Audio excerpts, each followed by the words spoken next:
আরেকটা জিনিস আমরা সবচেয়ে বেশি গুরুত্ব দিতে চাই, যেটা এই গণঅভ্যুত্থানের পরেও যে কমিশন হয়েছে, স্থানীয় সরকার কমিশন, কিন্তু সেটা নিয়ে আমরা আলোচনা করি নাই। ফলে বিকেন্দ্রীকরণ, আমরা জানি গণতন্ত্রের জন্য বিকেন্দ্রীকরণ প্রয়োজন এবং স্থানীয় সরকারকে শক্তিশালী করা প্রয়োজন। স্থানীয় সরকারকে শক্তিশালী করার এই আলাপগুলো উঠেছে, কিন্তু আমরা হয়তো সেটাকে রাজনৈতিকভাবে গুরুত্বপূর্ণ করে তুলতে পারিনি। ফলে আমাদের সামনের দিকে লক্ষ্য থাকবে এই স্থানীয় সরকারকে শক্তিশালী করার এবং এই যে কমিশনের যেই সংস্কার প্রস্তাবনাগুলো রয়েছে সেগুলোকে যাতে আমরা সামনে রাজনৈতিকভাবে গুরুত্বপূর্ণ করে তুলতে পারি। সর্বোপরি আমরা বলবো যে আমাদের যেমন বিদেশি বিনিয়োগ এবং পুঁজিকে আমাদেরকে আকৃষ্ট করতে হবে, একই সাথে কিন্তু আমাদের দেশীয় পুঁজি তৈরি করতে হবে, আমাদের দেশীয় ব্যবসায়ী শ্রেণী তৈরি করতে হবে, জাতীয় অর্থনীতি করে তুলতে হবে। এবং আমরা বিনিয়োগ বা পুঁজি আনার ক্ষেত্রে আমাদের সার্বভৌমত্বের প্রশ্নটা সবসময় গুরুত্বপূর্ণ। আমরা যেই দেশ থেকে পুঁজি আনবো বা যেই দেশকে আমরা অর্থনীতিতে বেশি সুযোগ করে দেবো, তারা রাজনৈতিকভাবে কিন্তু প্রভাব বিস্তারের চেষ্টা করবে। এবং বিগত সময়ে আমরা দেখেছি যে আমাদের পার্শ্ববর্তী দেশ তারা নানা ধরনের অর্থনৈতিক সুবিধা পেয়েছে এবং রাজনৈতিক প্রভাব খাটাতে পেরেছে। ফলে সেই সার্বভৌমত্বের প্রশ্নকে সামনে রেখে আমাদেরকে দেশীয় অর্থনীতি তৈরি করতে হবে, কিন্তু আমাদের দেশীয় ব্যবসায়ী যারা তাদেরকে যে সৎ এবং দেশপ্রেমের চেতনাটা আমরা যারা রাজনীতি করি, যারা তরুণ প্রজন্মের আছে, তাদের কাছ থেকে প্রত্যাশা করি যে আমাদের দেশের ব্যবসায়িকরা যাতে টাকা পাচার না করে, তারা যাতে লুটেরা ব্যবসায়ী শ্রেণী হিসেবে সমাজে পরিচিত না পায়, বরং তাদের মধ্যে সেই দেশপ্রেম, সেই অঙ্গীকারটা আমরা দেখতে চাই। ফলে এটা রাজনীতিবিদদের ভিতরে যেমন এই পরিবর্তন আসতে হবে, ব্যবসায়ীদের মধ্যে আসতে হবে, আমলাতন্ত্রে আসতে হবে। সামগ্রিকভাবে যদি আমাদের সমাজে সেই পরিবর্তন আসে আমরা এবং সবাই সেই ঐক্যটা রাখতে পারি এই লক্ষ্যে, তাহলে আমি মনে করি যে আমাদের কাঙ্ক্ষিত পরিবর্তন সম্ভব। আমাদেরকে দেশের জাতীয় অর্থনীতি পরিবর্তনের জন্য আমরা মনে করি যে আমাদের সবচেয়ে বড় সম্ভাবনার জায়গা হচ্ছে দক্ষিণাঞ্চল এবং বঙ্গোপসাগর কেন্দ্রিক। আমরা যদি আমাদের ইকোনমিক জোন তৈরি করতে পারি, বহির্বিশ্বের সাথে যোগাযোগ তৈরি করতে পারি, এটা আমাদেরকে অনেক সম্ভাবনার জায়গা। এই সরকারের আমলে অনেকগুলো উদ্যোগ নেওয়া হচ্ছে এবং পরবর্তীতে যদি এটা অব্যাহত থাকে, এটা আমাদের অনেক অর্থনৈতিক সম্ভাবনা তৈরি করবে এবং যদি আমরা দক্ষিণাঞ্চলে অর্থনৈতিক সম্ভাবনা তৈরি করতে চাই, ফলে আমাদেরকে নেভাল পাওয়ারকে আমাদেরকে বাড়াতে হবে, এটার কোনো বিকল্প নাই। রোজকার সাধারণ খাবার এখন হবে অসাধারণ, প্রাণ স্বাদের মশলা, স্বাদ বাড়ায়, ঘ্রাণ ছড়ায়।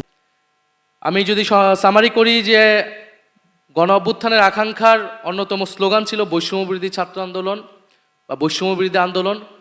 ফলে বৈষম্যের দূরীকরণে আমাদের যদি অর্থনৈতিক সিস্টেমকে আমরা সেইভাবে সংস্কার করতে পারি, তাহলে আমাদের গণ অভ্যুত্থানের আকাঙ্ক্ষা পূরণ হবে। এবং যদি আমরা এই আকাঙ্ক্ষা পূরণ না করেই আমরা যদি সেটাকে কোনো রকমে ধামাচাপা দেওয়ার চেষ্টা করি, সেই অভ্যুত্থানের শক্তি কিন্তু বারবারই রাজপথে নামবে।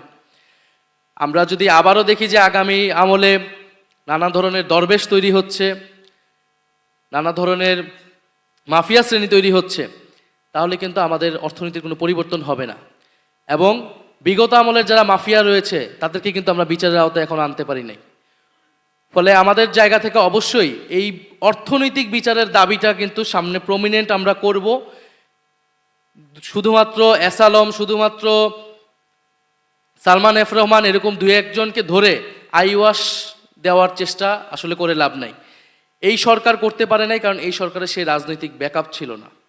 কিন্তু পরবর্তী আমলে আমরা সরকারের অংশ হই, সরকারের বাইরে থাকি, পার্লামেন্টে থাকি, পার্লামেন্টের বাইরে থাকি, আমরা কিন্তু এই যে পাচারকৃত অর্থ ফেরত আনার যে আন্দোলন, সেই দাবি আমরা জোরালোভাবে রাখব। এটা দেশের টাকা, এই টাকা অবশ্যই দেশে ফেরত আনতে হবে। এবং এর জন্য যারা দায়ী, যারা বিগত ফ্যাসিস্ট আমলের সুযোগ সুবিধা নিয়ে দেশের মানুষকে শোষণ করেছে, জাতীয় স্বার্থবিরোধী কাজ করেছে, সেই লুটেরা মাফিয়া শ্রেণীর বিচার আমরা করব। সেই বিচারের দাবিতে আমাদের আন্দোলন থাকবে। পুরনো অলিগার্ক শ্রেণী যদি আমরা পরিবর্তন না করতে পারি, নতুন যেই সামাজিক এবং অর্থনৈতিক শ্রেণী তৈরি হচ্ছে সমাজে, তাকে যদি আমরা সুযোগ করে দিতে পারি, তাহলে এই সমাজ অগ্রসর হবে না, আমাদের রাজনীতি অগ্রসর হবে না। ফলে আমরা আমরা জাতীয় নাগরিক পার্টির পক্ষ থেকে আমরা যে 24 দফা দিয়েছি সেই 24 দফাতেও আমরা এই বিষয়গুলা শিক্ষা, স্বাস্থ্য, পরিবেশ এবং আমাদের ব্যাংকিং খাত সেটা নিয়ে আমরা বলার চেষ্টা করেছি। আমাদের নির্বাচনী ইশতেহারও এই বিষয়গুলো প্রাধান্য পাবে।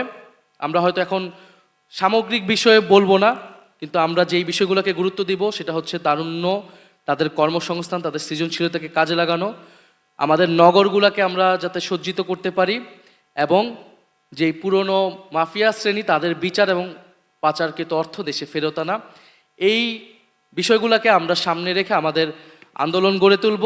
আমরা যদি সরকারের অংশ হই, সরকারের ভিতর থেকে আমরা সেটা চেষ্টা করব যাতে আমাদের এই দাবিগুলো আমরা আদায় করতে পারি।